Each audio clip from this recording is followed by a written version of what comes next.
Good afternoon. Welcome to Unsinkable's Fireside Chat series. My name is Afreina, and I am the Program Manager for Community Engagement and Partnerships at Unsinkable. I will be your host today, and I am hosting this chat from traditional territories of many First Peoples, Jajage, which is what the Ganagahaga and now many others call Montreal. This place has been and continues to be a historical gathering place for many Indigenous peoples. Today's Fireside Chat honors Eating Disorders Awareness Week. Eating disorders are complex, deeply personal, and often isolating. They take root in quiet moments, in hidden rituals, in the search for comfort or acceptance. But healing is possible, and you don't have to walk this journey alone. I would like to note that this is not a clinical discussion. We are sharing in a peer support model with lived experiences, and we will not be giving advice. However, we will be connecting you to resources in the chat as the conversation flows. Unsinkable harnesses the power of storytelling to bridge the gap between traditional mental health resources and innovative psychosocial support models. The Unsinkable storytelling, community champions, and youth programs draw from diverse personal stories to help people discover that they are not alone and that recovery is possible. As part of our Community Champions program that I lead, today we also have two community champions who are experts in their fields and will be present on this panel discussion. First off, I am going to introduce you to Raffela. Raffela Mancuso is also an Unsinkable community champion, mental health activist, content creator, and entrepreneur based in Edmonton. She regularly shares about being neurodivergent and living with mental illness and her eating disorder and body image issues on her social media to help others struggle a little less. Turn on your camera, Raffela. Hello, how are you? I'm good. How are you? Thank you for having me. Thank you for being here. It's really good to have you here, and your handle has been dropped in the chat, but also you can see it with her name right there. Our next panelist is Nia. Nia Bajaj is an international keynote speaker on wellness-centered leadership and sustainable self-care. She is a member of the Unsinkable Program Advisory Committee and an award-winning IAYT certified yoga therapist and narrative medicine facilitator. She draws on research and best practices, as well as her lived expertise to develop bespoke corporate wellness learning experiences that address the specific concerns of diverse audiences and organizations. Hi, Nia. How are you? I'm well. Thank you so much for having me. I'm so excited for this conversation. Thank you for taking out the time and being here with us today. Nia has her handle in her on her screen, as well as we've dropped her website in the chat as well. And up next is Hailey. Hailey Hechtman is the executive director of Unsinkable, and she has been recognized by the Governor General of Canada with the King Charles III Coronation Medal and named one of the Peaks Emerging Leaders for 2024.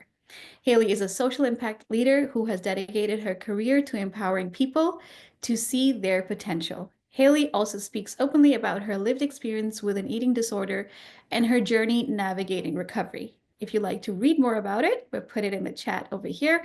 And hi, Hailey. Thanks for being here today. Thanks for having me. Excited to connect with everybody today. And last but not least is Joshua Bell. Joshua is a lived experience. Before I introduce Joshua, give me 1 second. I know he was running a bit late. I just want to make sure that he's here. I think I will introduce Joshua when he's able to join us because he's running a bit late. So I'm going to dive in straight to our discussion. And I would like to let our audience know that you are able to chat. You can leave your questions, and we will be coming to your questions around the 12:40 p.m. mark. So feel free to do that. And we also have two Unsinkable team members working behind the scenes. Taylor, our operations coordinator, who is monitoring the chat and questions, and Ariella, our intern, who has prepared the resource list we'll be sharing, and we will be sharing those items in the chat as well. So a first question, which is broad, but it helps us get to know you. I will ask each and every one of you to please share your lived experience with eating disorders. And we're going to move forward into identification recovery. But for now, I really want to know your story. So, Raffela. Yeah, I gotta go first. Oh, eating disorders. For me, I didn't even know I had an eating disorder for a very long time because I'm living in a larger body. I just thought my body was my fault and that's it. And it's my job as a human to try to shrink myself. And it wasn't until I was in treatment for my mental health that they started naming eating disorders. And I was like, what? That couldn't be me because I'm not super thin. I had that stigma of eating disorders. And yeah, so it's been a wild road for me. Thank you. Um, Nia, would you like to chime in? Yeah, for sure. My experience, I would venture it continues. I'm certainly not done, but I can't remember a time when someone was not commenting on my weight. I was not a small-bodied child, and so it was always, oh, when she gets older, she'll get skinny, and it just didn't happen. And so it felt like something that I needed to fix. And I've attempted to fix it in many ways. So I have experience with a whole set of different ways of disordered eating, but also eating disorder. And I'm happy to share more about, how I puzzled my way through it as you continue to ask these questions.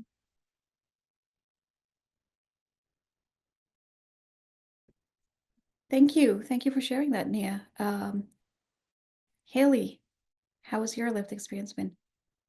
Yeah, thank you. And I deeply relate to both what Raffela and Nia mentioned. But for me, from as young as I can remember, I found comfort in food. And when I was a little kid, all the way through my teenage years, I would use food as a coping mechanism. I would binge and I would hide the evidence of my binge, not wanting to eat around other people, avoiding exercise and movement out of embarrassment for my body. And when I was 20, when I was at a pretty pivotal turning point in my life, I was in university. I'd just gone through a breakup. My parents had officially separated. I decided to go on a quote unquote health journey. And I was in a bigger body and I hadn't been treating myself very well. So I wanted to make a positive change. And it started innocently enough. I started eating more vegetables, going for walks, cutting out certain types of foods. Yet over time, as my body shrank, I started to take a pretty significant turn. And it became an obsession. And everything that I ate, I calculated. I was afraid of certain foods. I was paranoid about others trying to sabotage my efforts to be healthy. Exercise started to become a means of working off what I had eaten. And it became almost this completely full life takeover of constantly thinking about food, constantly thinking about my body. And all of this came with an immense amount of praise. And that's something I always come back to when I think about the hardest moments in my journey is that people were sharing, how good I looked and wanting to know my secrets and showing me a lot of attention and affection that I'd never known before. And as my body continued to change, not only did my obsession become magnified, but I wasn't just looking forward to continuing to shrinking. I was also really paralyzed by the fear of going backwards. And so for me, my eating disorder was really heavily interwoven with a desire for validation. And that's something that I always continue to reflect on and come back to. Yeah. Wow. Yeah, I think it's very pertinent to see that how all of you three have mentioned that it was what people are seeing, it's coming from a very outside in place, and we're made to feel that whatever shape or form we're in is somehow not adequate. And and that we have to do something about it. So my next question is like, how did you first know or realize or self-assess that you actually do, like, it is an eating disorder? Um, and yeah, anybody who feels free, we can just jump in.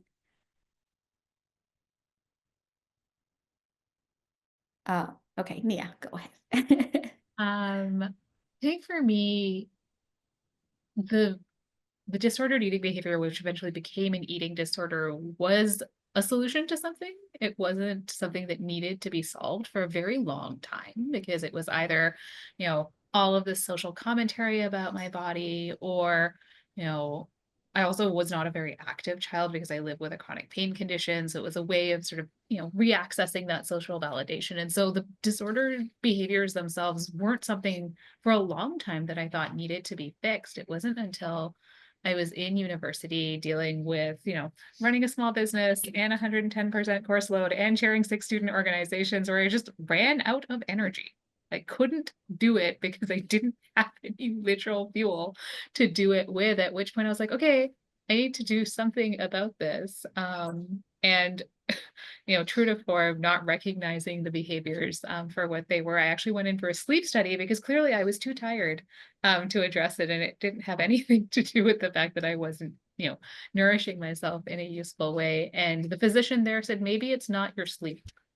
Maybe you need to look at the other things in your life that are not going the way they need to. And that was sort of the route in to identifying that a lot of the other behaviors, including sort of, you know, the overexercise, the opting out of every single social eating or other eating opportunity that I could, was why I had no energy and couldn't do all of the things that I said I was going to do in order to access all of the social capital that came with them. Wow, that's quite an eye opener. Yeah, didn't did not see that coming actually. Yeah, Hailey, would you like to answer that? Sure. So I probably, I think one of the things that I keep coming back to, and I think it was said as well, of just, and you mentioned this too, Afreina, around kind of our societal expectations and how people respond to it. And so for years, I didn't really think it was a problem. I just thought I was following the script of, you're in this larger body. It is better for you to be small. Therefore, these steps that you're taking, and because you're receiving so much encouragement, are actually, quote unquote, good for you. And so I think over the course of many years, like, I had a sense that something was wrong, but I didn't fully understand what it was. And it started to come to light when I started to feel really angry at people in my life when they wanted me to, like, eat cake on their birthday or go to a restaurant that had no safe options on the menu. And my partner was probably the first person who started to notice and started to talk about it. And I often would, lash out at him that I was the only person who cared about my health. And I kept coming back to health as this kind of rationale for how I was responding to my body and how I was behaving around food and exercise. And in 2019, I had surgery to remove skin from my lower stomach, because after a pretty significant weight loss, I had this excess skin and it was causing a lot of discomfort and rashes and some things like that. And when it was removed, I could see my body even more clearly. And then at the start of the pandemic, when I was going through a lot of changes, obviously everybody was also going through a lot of changes, but I was about to move across the country. I had changed jobs. Like, there was a lot of shifting happening. I started to feel something different just emerging, like bubbling to the surface. I had uncontrollable anxiety, and I was starting to experience a lot of brain fog, some of that related to the eating disorder, some of it related to some other health pieces. And I knew something was wrong. And for me, a big turning point was I was actually, like, cleaning my house and listening to a podcast. And this woman on the podcast was talking about how she was feeling in her relationship to her body and food. And she described the shame and the control and the lashing out and all these feelings that I could deeply relate to.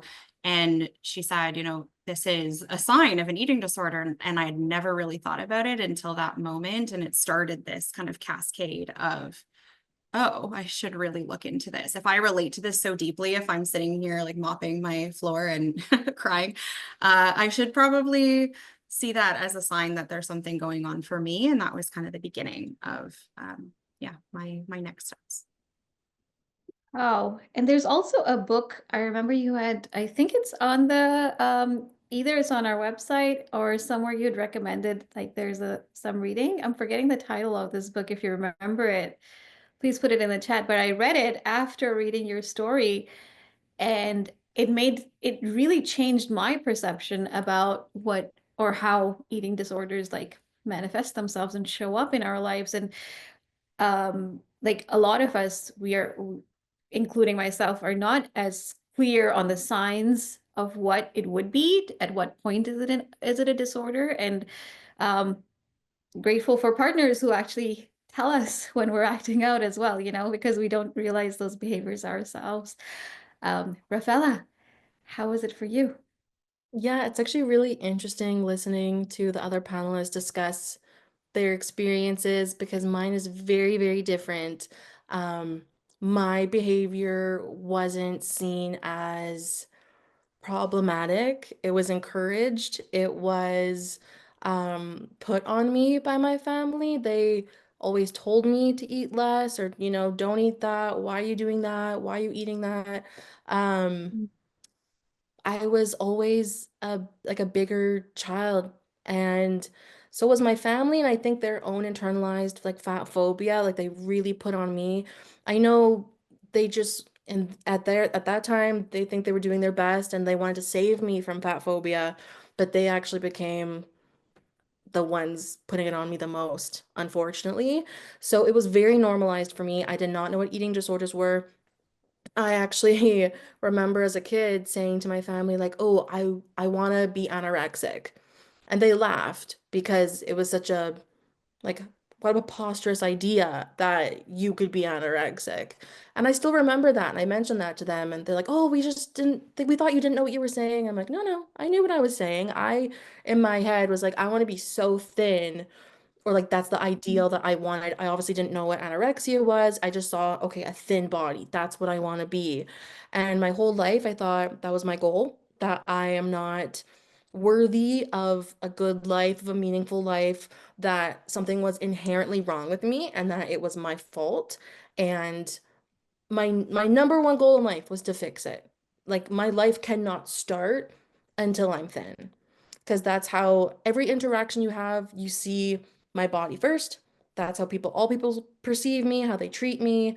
Um, so yeah, it wasn't until I was 24 years old in an intensive therapy program because surprise, I was struggling so much with my mental health and everything when psychiatrist opened the DSM-5, which I know can be problematic and there's lots to say about that. But she said, "Hey, I need you to read this and let me know what you think." And I read through it and I was like, "Whoa, all of this sounds exactly like me."